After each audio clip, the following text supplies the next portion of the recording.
इसी सिलसिले में हम लोग यहाँ आए हैं। पहले चरण में हम 5 खिलाड़ियों को अपने साथ लेकर जाएंगे और जिन खिलाड़ियों का सिलेक्शन नहीं हुआ है वो अपने आप को किसी से कम नहीं समझे। खेल से बड़ा होता है खेल की भावना। पोस्टमैन सर और धनजीत सर ने बिल्कुल सही कहा कि एक असफलता से कोई खिलाड़ी बुरा नहीं बन जाता और अगले साल सिलेक्शन फिर होंगे। देखो, आप सब लोग बहुत टैलेंटेड हैं। ठीक है, इस बार आप लोगों को मौका नहीं मिला, लेकिन नेक्स्ट टाइम हम जब... सर, मेरा सिलेक्शन कैसे हुआ? सिलेक्टर तुम हो या मैं? सर, आप हैं। तो तुम कौन होती है डिसीजन लेने वाली कि तुम्हारा सिलेक्शन होना चाहिए या नहीं होना चाहिए? सर, आप किसी से भी... मैं क्यों पूछूं किसी से? अगर तुम्हें लगता है कि हर किसी में यहाँ पर खिलाड़ियों को परखने की क्षमता है तो तुम किसी से भी बॉक्सिंग सीख सकती हो। क्या जरूरत है तुम्हें प्रोफेशनल एटमॉस्फेयर में प्रोफेशनल कोच से बॉक्सिंग सीखने की? जब हर कोई तुम्हें बॉक्सिंग सिखाता है तो सीखो ना उससे बॉक्सिंग। एकलव्य का नाम सुना है तुमने? Yes sir. उसे अपने गुरु द्रोणाचार्य पर इतना भरोसा था कि गुरु के कहने भर से उसने अपना अंगूठा काट के गुरु के चरणों में रख दिया। और एक तुम हो, अपने ही गुरु पे शक कर रही हो, महान समझती हो अपने आप को। सर, मैं... तो तुम्हें यह क्यों लगता है कि तुम्हारा सिलेक्शन होना चाहिए या नहीं होना चाहिए? सर, मेरा एक भी पंच ऑपोजिट बॉक्सर को छुआ तक नहीं। तो हम यहाँ टैलेंट ढूंढना आए, ट्रेन खिलाड़ी चूज करने नहीं आए। जिसमें टैलेंट होगा उसे ट्रेन करके हम खिलाड़ी बनाएंगे। इसीलिए सरकार ने ये स्पोर्ट्स एकेडमी बनाई है। हम सिखाएंगे कि कैसे अटैक किया जाता है, कैसे डिफेंस किया जाता है। हमें ट्रेन खिलाड़ी नहीं चाहिए, हमें ट्रेनिंग के काबिल लोग चाहिए और वो काबिलियत तुम में है। बॉक्सर वो नहीं होता है जो पंच हिट करता है, बॉक्सर वो होता है जो गिरता है फिर उठता है और मैच को आखिरी समय तक लेकर जाता है, जैसा उस दिन तुमने किया। तुम गिरी फिर खड़ी हुई, फिर गिरी फिर खड़ी हुई, और ये टैलेंट तुम्हारा है। फेल होने के बावजूद तुम आखिरी समय तक लड़ने की तुम कोशिश करती थी, बिना ये जाने कि तुम्हारे सामने जो खिलाड़ी है वो तुमसे कहीं बेहतर है। और ये टैलेंट तुम्हारा है और मुझे इसी टैलेंट की जरूरत है। अरे बॉक्सिंग तो मैं तुम्हें सिखाऊंगा, लेकिन ये जो गिरकर खड़े होने वाला जज्बा है वो कोई कोच तुम्हें नहीं सिखा सकता है। बस इस जज्बे को कायम रखना। तो अब भी तुम्हें मेरे सिलेक्शन में शक हो रहा है? Sorry sir. Sorry sir. Varang के पास जाओ, फॉर्म लो, फिलअप करो और अपने पेरेंट्स की साइन करवाओ और एक नए सपने की शुरुआत करो। तो हाउस द जोश, हाउस द जोश, हाउस द जोश। Yes, good good. जाओ फटाक से फॉर्म पर।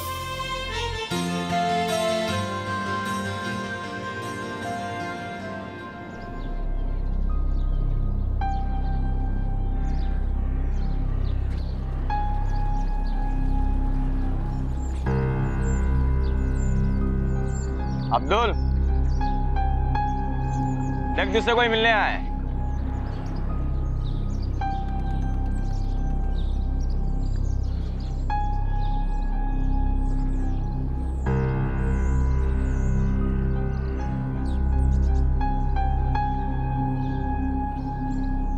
कौन है तू?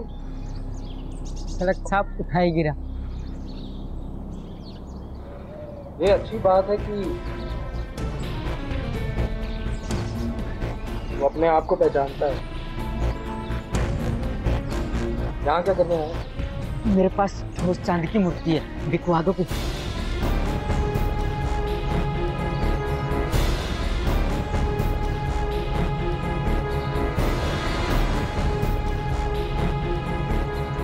ये तेरे पास कहाँ से आया? तब आपके पास देखने आया हो तो समझ जाइए ना कहाँ से आई होगी। खरीद नहीं सकता हूँ, लेकिन बिकवा सकता हूँ। हाँ हाँ बिकवा दीजिए ना। 25% कमीशन लूंगा मैं। क्यों, कम है? 30 दे दूंगा। नहीं नहीं 25 ठीक है। ला। ठीक। अरे ये क्या कर रहे हो? तो भाई कस्टमर को भेजना नहीं है। अच्छा ठीक। कल मिल, यहीं पे कस्टमर मिलेगा तुझे। ठीक है। सुनो, मुझे बिकवा दो ना, कोई अच्छा कस्टमर मिले तो मैं भी बिकने को तैयार हूँ। लोग एंटीक पीस खरीदते हैं, एक्सपायर्ड मेडिसिन नहीं। ए, चाय ला इसके लिए। हाँ बिस्किट भी लाना चाहिए। अब्दुल की तरफ से चाय पीकर जाना।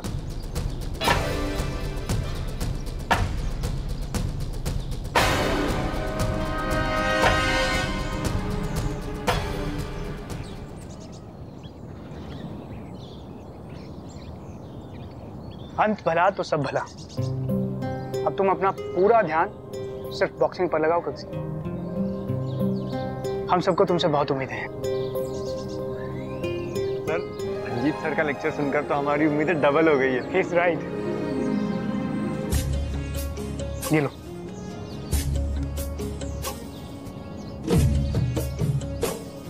Thanks for answer. अगर मैं लाइफ में कुछ भी बनी तो सबसे बड़ा कंट्रीब्यूशन आपका होगा। आखिर नींव को मजबूत करने वाले तो आप ही हैं। कक्सी, मेरा काम मोटिवेट करना था। कक्सी, मैंने सिर्फ तुम्हें ही मोटिवेट नहीं किया, यहाँ पर आने वाले हर स्टूडेंट को उतना ही मोटिवेट किया जितना कि तुम्हें। बस तुमने उस मोटिवेशन को अपनी जिंदगी का हिस्सा बना लिया कि धनजीत सर जैसे बड़े कोच, जिनकी नजरों में आना आम बात नहीं है, उन्होंने खुद तुम्हारी तारीफ की। ये तुमने बहुत बड़ा काम किया है। सर, बड़े बड़े काम करना तो कक्सी की बचपन की आदत है। कक्सी की मम्मी बता रही थी कि बचपन में कक्सी को जूनियर मोहम्मद अली कहा जाता था, क्योंकि मच्छरों को ऐसे मारती थी जैसे मोहम्मद अली अपने ओपोनेंट को मारता है। मच्छर मच्छर। बस तू रहने दे। Thank you sir, thank you.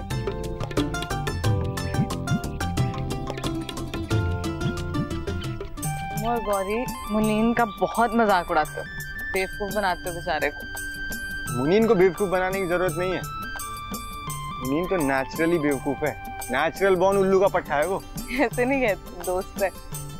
बताओ कि तुमने कौन सी जरूरी बात करनी थी मेरे से? तुम सोचो कौन सी जरूरी बात करने में तुम्हें यहाँ लाया हूँ।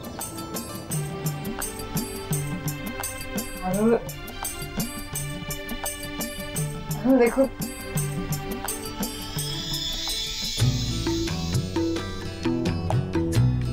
आरव, तुम बहुत अच्छे इंसान हो, बहुत प्यारे भी हो, पर तुम गलत दरवाजे पे दस्तक दे रहे हो।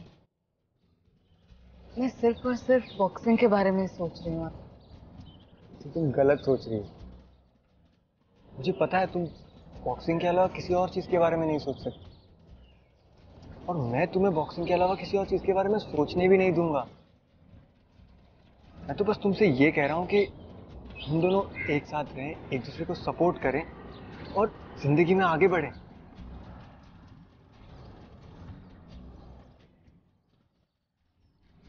मैं सिर्फ बॉक्सिंग में अपना करियर बनाना चाहती हूँ, और तुम्हें भी तो साइकिलिंग पर ध्यान देना है। हाँ कक्सी, मैं साइकिलिंग तो करता रहूंगा, पर मेरा फ्यूचर इन्वेस्टमेंट ये है कि मैं तुम्हें बहुत बड़ा बॉक्सर बनते देखूं, और उसके लिए मैं किसी भी कठिनाई का सामना कर सकता हूं।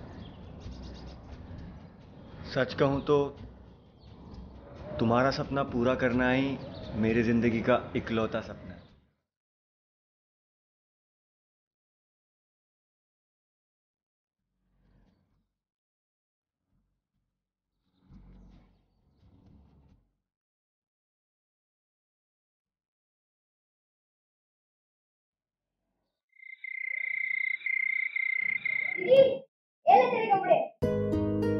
अरे बैग में कोई जगह नहीं, अब इसे रहने दे।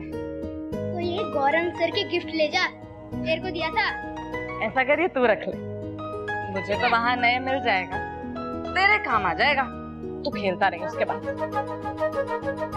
क्या हो रहा है ये सब? अरे मैं पूछती हूँ क्या हो रहा है।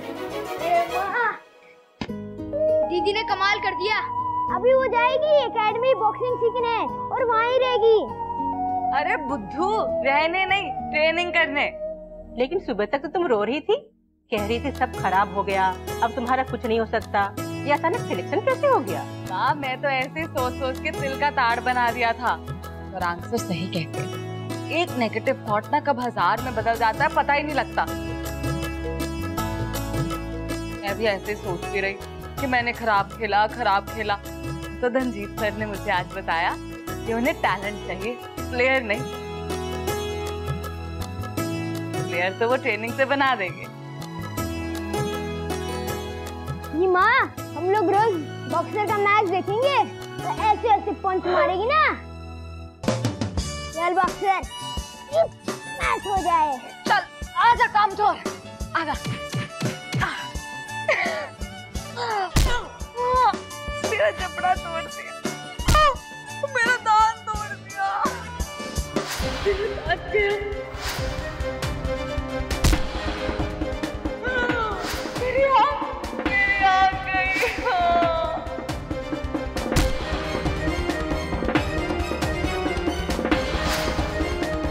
मेरा नाक गया, मुझे दिख नहीं रहा। कहीं सच में कक्षी का चेहरा खराब हो गया तो मैं अपनी बेटी की जिंदगी खराब नहीं होने दूंगी, कभी नहीं।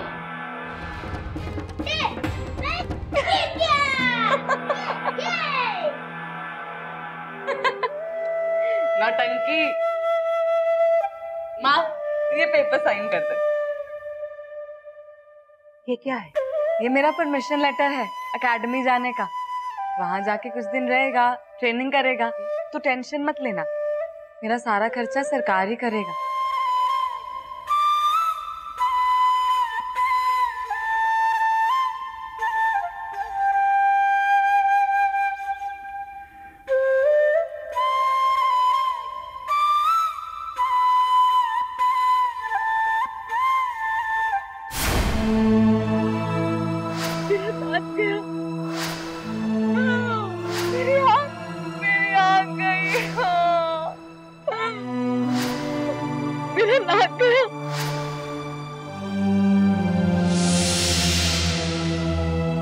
तू कहीं नहीं जाएगी, यही रहेगी, नहीं करेगी तू बॉक्सिंग। हाँ मजाक मत कर, साइन कर दे। मेरी आँख गई।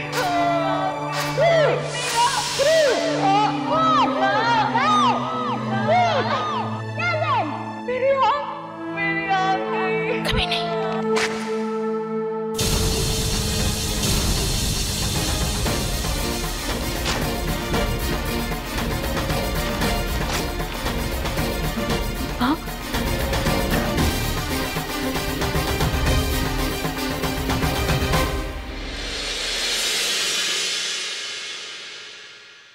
यार रोज सुबह सुबह उठा देता है यार तू। साइकिलिंग कर तो तू भी जाता गौरी के साथ आए। हाँ यार वो तो जा रहे हैं ना आज। तो क्या? हाय गौरी। हाय गौरी। हाय। तुम आज भी रनिंग कर रही हो? पैकिंग नहीं करनी क्या? तुम जाने वाली थी ना धनजीत सर के साथ, या फिर बाद में ज्वाइन करोगी? हाँ जी जा रही हूँ धनजीत सर के साथ, और पैकिंग तो मैंने रात में ही कर ली, तो सोचा एक दिन भी प्रैक्टिस क्यों मिस की जाए, इसलिए आ गई। वैसे कक्षी की पैकिंग हो गई? कक्षी का तो तुम्हें पता ही है, अब आंटी चाय के बगान जाएगी, उसके बाद कक्षी राजा को स्कूल छोड़ने जाएगी, फिर वो पैकिंग कर पाएगी। हाँ कक्षी की लाइफ भी ना जलेबी की तरह है। वैसे तुम आ रहे हो ना उसे छोड़ने? हाँ हाँ मैं तो उसे लेने भी जाऊंगा। अच्छा गौरी मैं चलूं, मुझे थोड़ी देर हो रही है। बाय। बाय अरुल। तुम क्यों रुक गए? मैंने सोचा मैं तुम्हें घर तक लिफ्ट दे दूं। So nice of you। Thank you. मैं खुद चली जाऊंगी। अच्छा मैं लेने आ जाऊं, जिससे अरुल कक्षी को लेने जाएगा?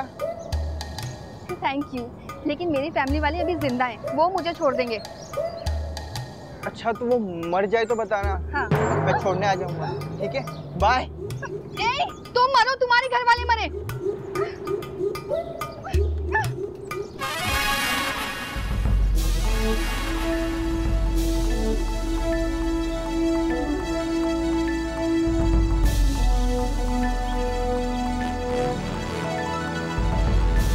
चलिए आप सब लोग बस में बैठिए, हम लोग बस थोड़ी देर में निकलते हैं।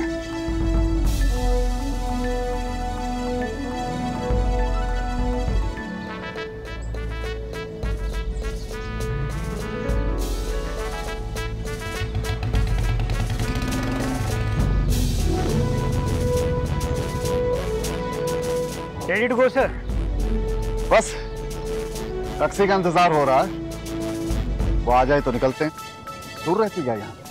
सर छोटी सी जगह है, यहाँ दूर कुछ भी नहीं। शायद फैमिली प्रॉब्लम्स की वजह से उसे आने में देरी हो रही होगी। नॉर्मल फैमिली नहीं है ना सर। उसके पिता नशे की लत में बर्बाद हो चुके हैं, जेल जा चुके हैं। सुना है आजकल किसी नशा मुक्ति केंद्र में। माँ चाय के बागान में काम करती है। उसका एक छोटा भाई भी है सर, शायद उसी की देखभाल के लिए आस पड़ोस में एडजस्ट कर रही है। मैं सोच रहा था कि टाइम से अकेडमी निकलते तो टाइम से पहुंच भी जाते। बच्चे लोग रात को आराम से नींद ले लेते तो फिर हम दूसरी सुबह से ट्रेनिंग शुरू कर सकते थे। सर मैं कक्षी के घर जाकर उसको लेकर आता हूँ। प्लीज। जी सर। तो जल्दी लेकर आ जाना उसे। थोड़ा और टैक्सी का इंतजार करते हैं फिर, ठीक?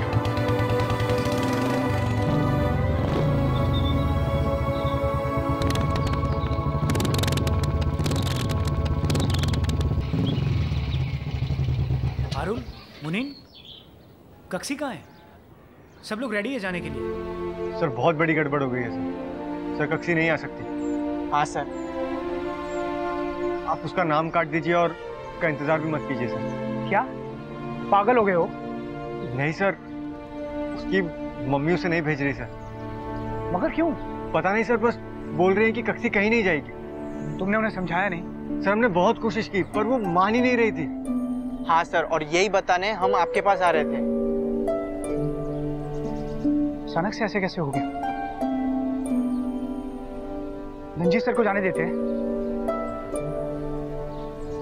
उसके बाद देखते हैं मामला क्या है।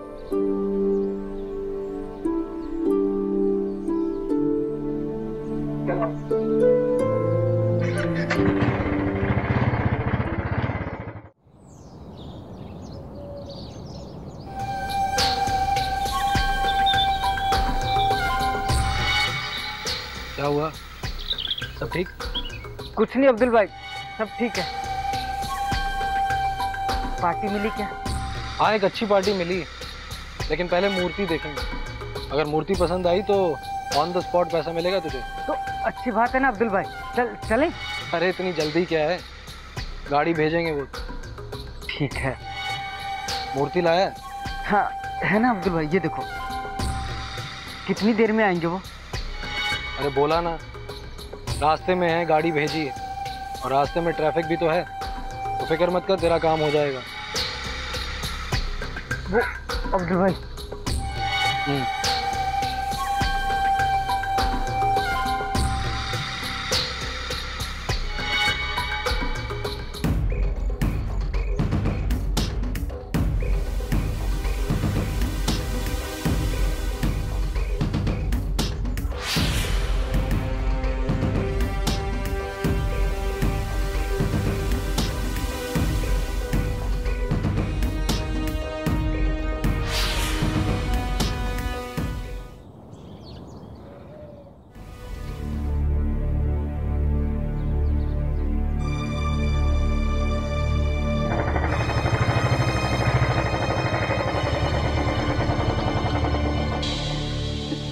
क्या हुआ गौरांग, तुम तो कक्षी को लेने गए थे, आई क्यों नहीं?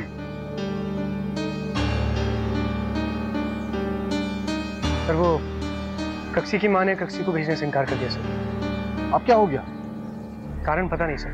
तुमने पूछा नहीं? सर मैं कक्षी के घर तक पहुंच ही नहीं पाया। मुझे रास्ते में ही हारुल और मुनीन मिल गए थे। उन्हें कक्षी नहीं भेजा था। हमें ये इन्फॉर्म करने के लिए कि वो हमारे साथ नहीं जा पाएगी। तो तुमने आरुल से पूछा? सर आरुल को खुद नहीं पता, आप इंतजार कर रहे थे इसलिए मैं लौट आया, वरना मैं कक्षी की माँ से जाकर बात जरूर करता। पता नहीं अचानक से क्या हो गया। कक्षी की माँ तो काफी कोऑपरेटिव थी, अचानक से उन्होंने आज मना कर दिया। खैर आप लोग जाइए सर, मैं उसकी माँ को समझाकर कक्षी को कल बस में बिठा दूंगा। नहीं चलो, मैं उसकी माँ से मिलता हूँ, मैं उन्हें समझाता हूँ। अगर कोई शक या कंफ्यूजन होगा तो मैं उसे दूर कर दूंगा।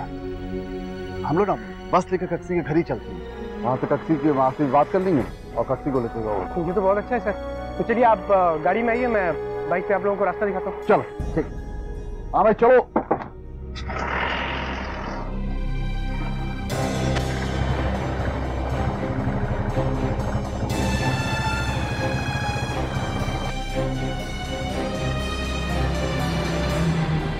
ए भाई रुको, पीछे लो गाड़ी, पीछे लो।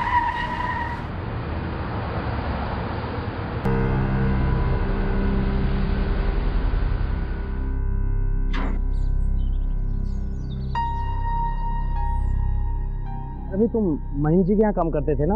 हाँ सर, सही पहचाना आपने।